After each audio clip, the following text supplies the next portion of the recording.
everyone. Welcome to Sunrise Extra. Thanks for waiting for us for a few minutes while we get live on all our platforms. This is the show where we talk live with you in the morning. You can also watch it later in the day, and we have a special guest joining us to talk politics at 7 a.m. in the morning on a Friday, because who doesn't, right? Professor Paul Gronke is a political science professor at Reed College. He is also the director of the Early Voting Information Center. Good morning, Professor Gronke. Thanks for waking up early with us. We are talking the Democratic National Convention. It wrapped up last night. Joe Biden accepting the nomination and, doing his kind of keynote speech, the biggest speech, a lot of people say, in, 40 or 4 decades of his political career. What do you kind of take away from these conventions, other than, the Democrats really kind of coming down hard on President Trump, some really scathing criticism over this past week? What was your big takeaway from the convention? Well, conventions ultimately are the kickoff for the fall campaign. They're an attempt to try to frame the party's message, really to rally the faithful. That was going to be a real challenge this year because of this virtual convention. So how do you rally people with no applause?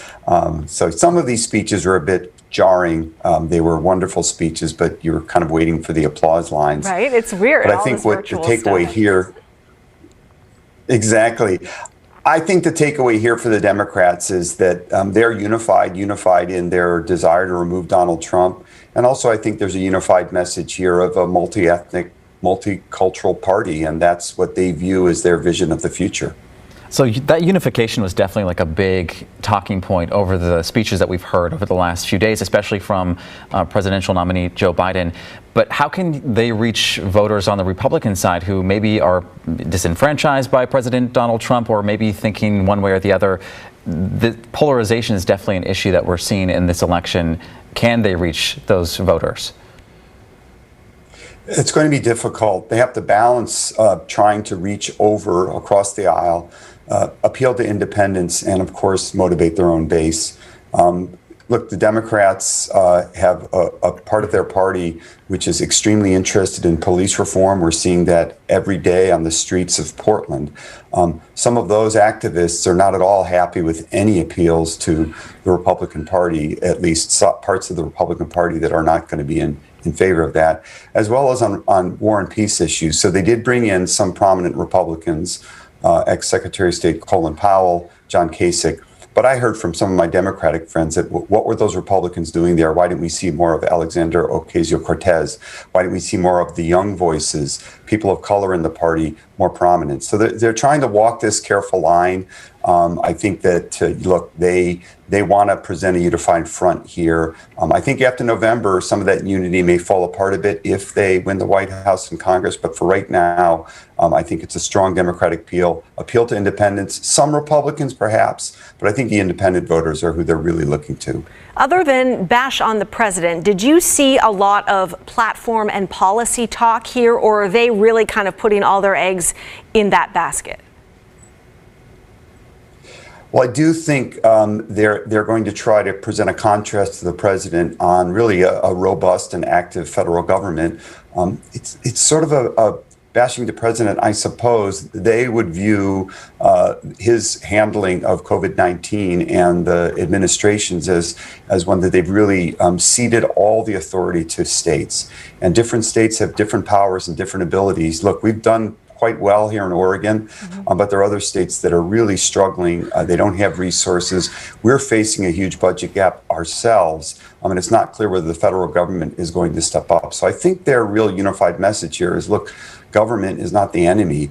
It could be a partner, and it could help in times of stress like this. But beyond that, frankly, no, there wasn't a lot of messages, new policy messages. I think the primary policy message here is, let's get rid of Donald Trump.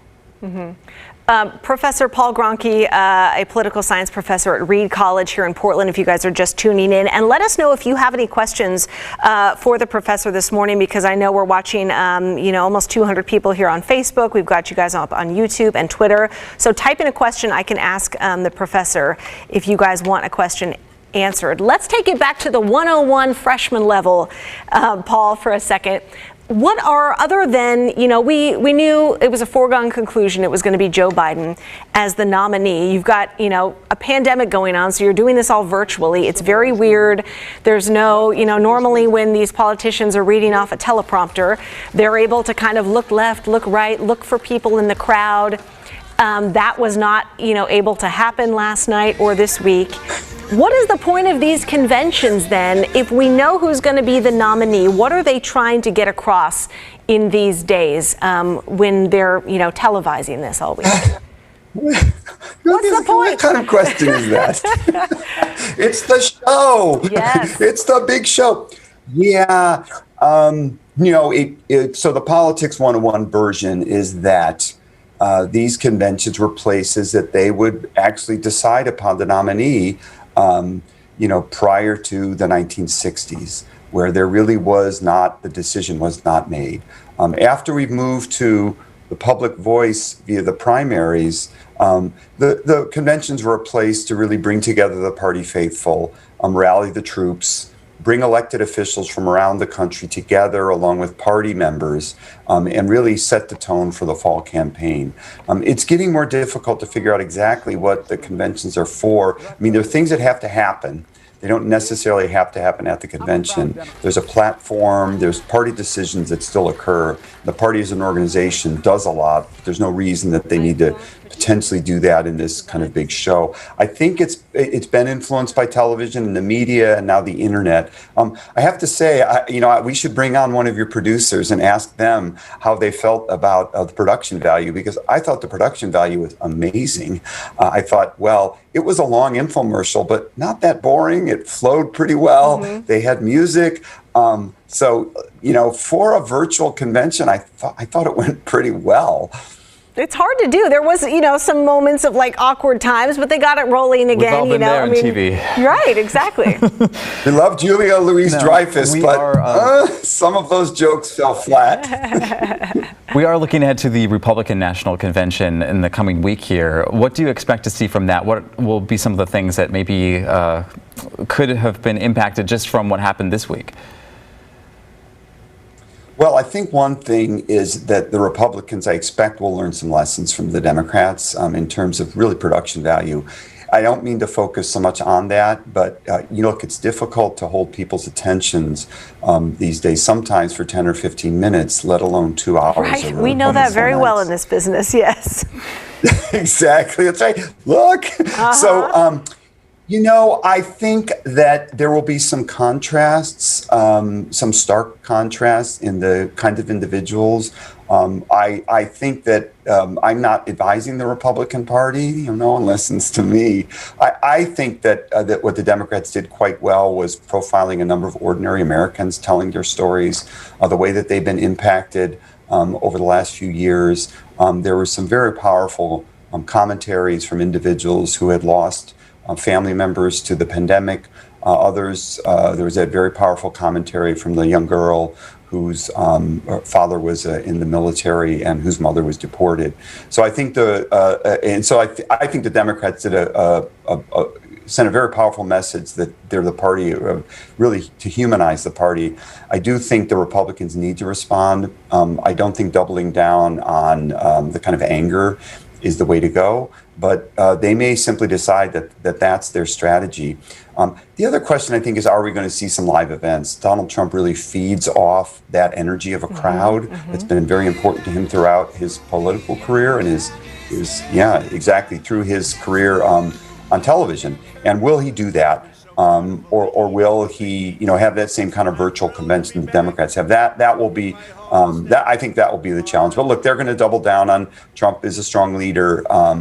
We've got problems that he has addressed, and they're going to try to wind the clock back pre-COVID, where in their interpretation, where the economy was very strong, doing very well. Yeah, Exactly. And we learned this morning from from NBC News that we saw Joe Biden last night, and that was kind of the only night that he spoke during the DNC. But they said President Trump is going to be speaking to the crowd every night of the Republican convention. And this morning, Vice President Mike Pence calling the DNC totally negative, and he couldn't watch much of it because of the attacks on Trump. And he says they are going to make sure the American people see the choice between President Trump and Democrat Joe Biden when they start their convention on Monday. So that's going to be the difference. Now I want to talk about voting, Paul, because you are the founder and director of what's called the Early Voting Information Center. Give us an explanation of what that is. Sure. Well, look, like many who are watching, my family moved to Oregon in 1977. I moved away to go to college and didn't return until 2001. And I received this strange mailing from the county, which was my ballot. I thought, well, that's very strange. So I started thinking about what this meant in a country which had traditionally voted in person. People may not remember just 20 years ago, the number of people who were voting by mail was only 5 or 6%, even though in Oregon, we went full vote by mail in 2000. And that really does change the way elections occur, the way campaigns occur. As I told many people in Oregon, we sort of don't think that much about the election until about 18 days out. Campaign ads aren't being launched, mobilization isn't occurring.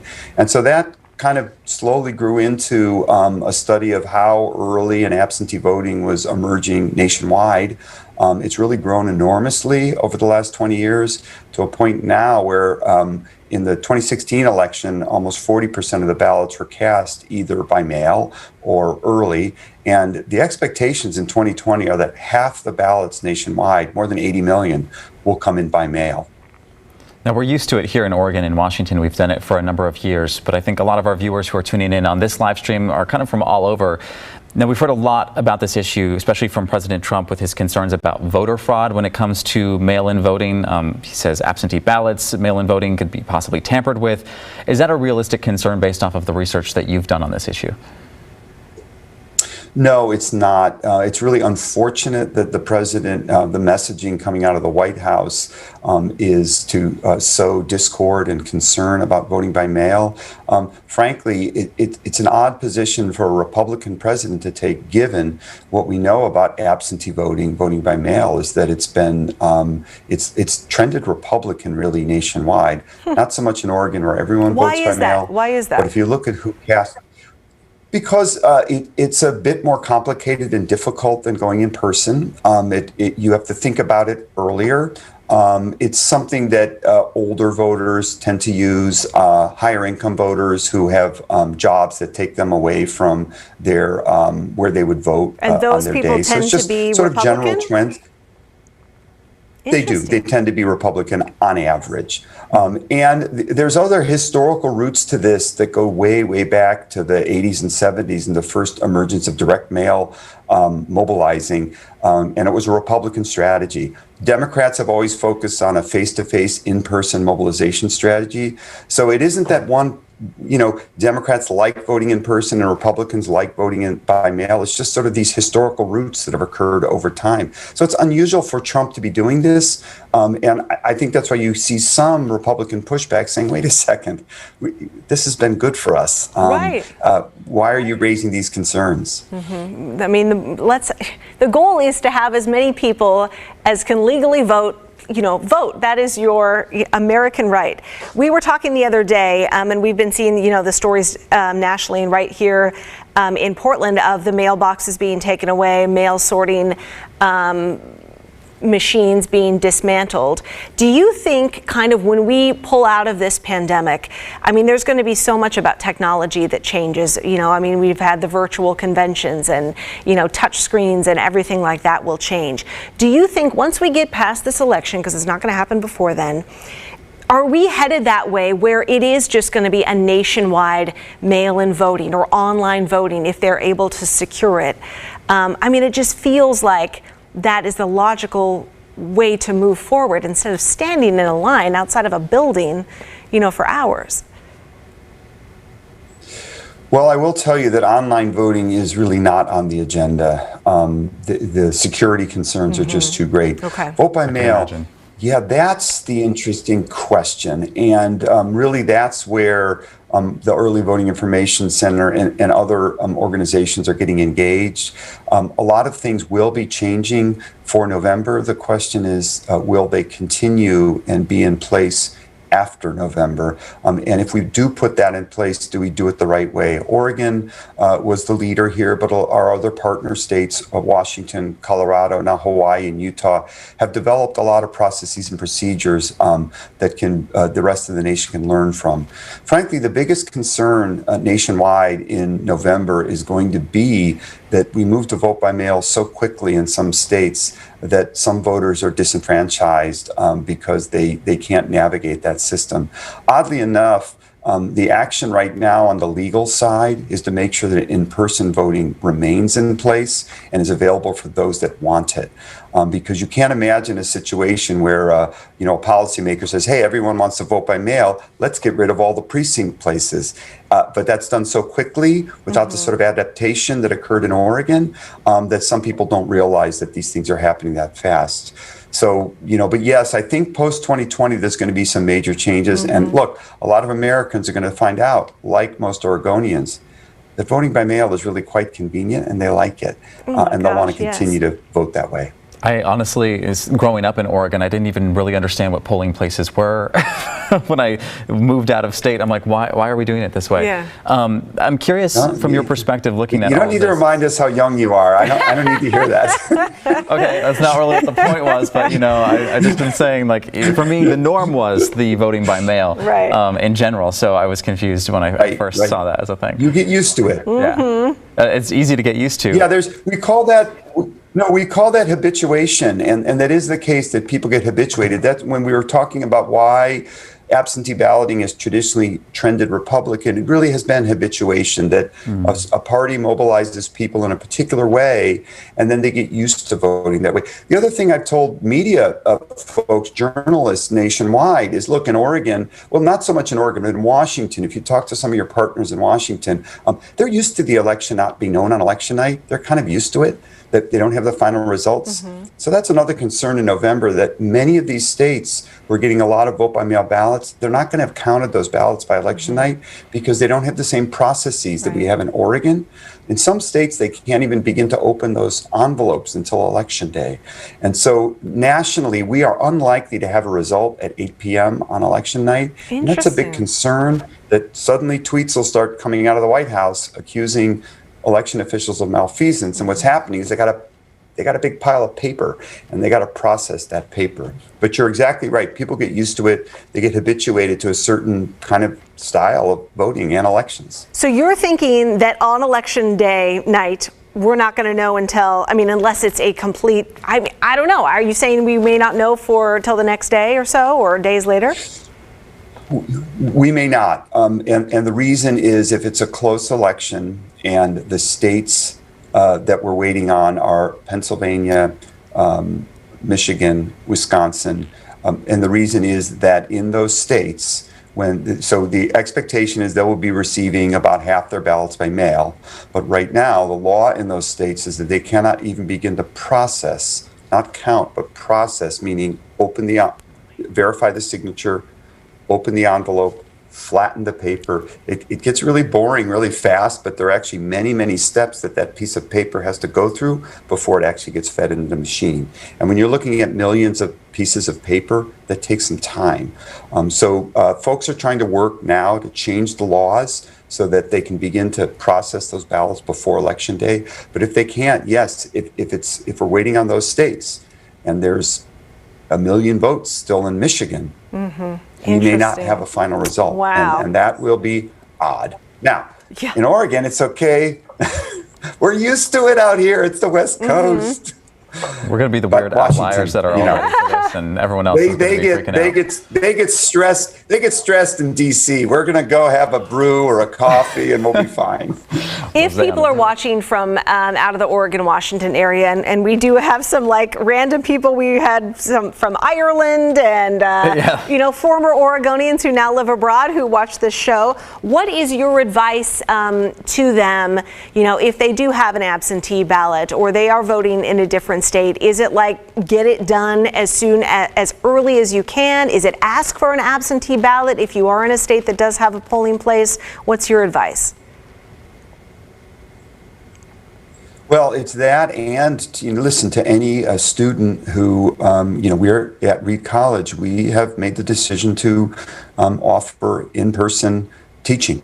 So we're moving. And so anyone who is going to be voting absentee anywhere, in all 50 states, you can apply for your absentee ballot now. You should do so. If you feel comfortable casting that ballot prior to Election Day, you should do it about a week before. Make sure that it arrives on time. And if you are voting absentee and you're, you want to wait, then you need to deliver that ballot personally and make sure that it gets to. But yes, start now.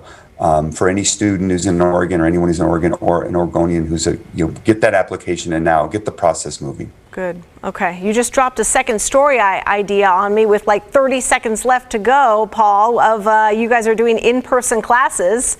Really fast. Like, we are. How is that going to work? We really are going to rely on the students. I think we're going to be okay at Reed. We have a very strong honor system, a tight sense of community. The main difficulty we face at Reed is about a quarter of our students live off campus in what we would call communal settings, right? Shared settings. So that's going to be we have COVID testing on campus, and we're going to have some outside teaching spaces. So I think we're going to try to make it work. Students really want the in-person experience if they can get it. But yeah, it's a challenge with everyone. Yeah, no kidding. You guys have a beautiful, beautiful campus. So finding a great spot, at least early on in the fall, won't be hard. All right, Paul Gronke, the political, exactly, get your Oregonian fleece and flannel blankets going. So thank you so much for joining us, political science professor at Reed College. And yes, we may be talking to you next week after the Republican National Convention. So appreciate it. All right, you guys have a wonderful weekend. We will see you back here on Monday.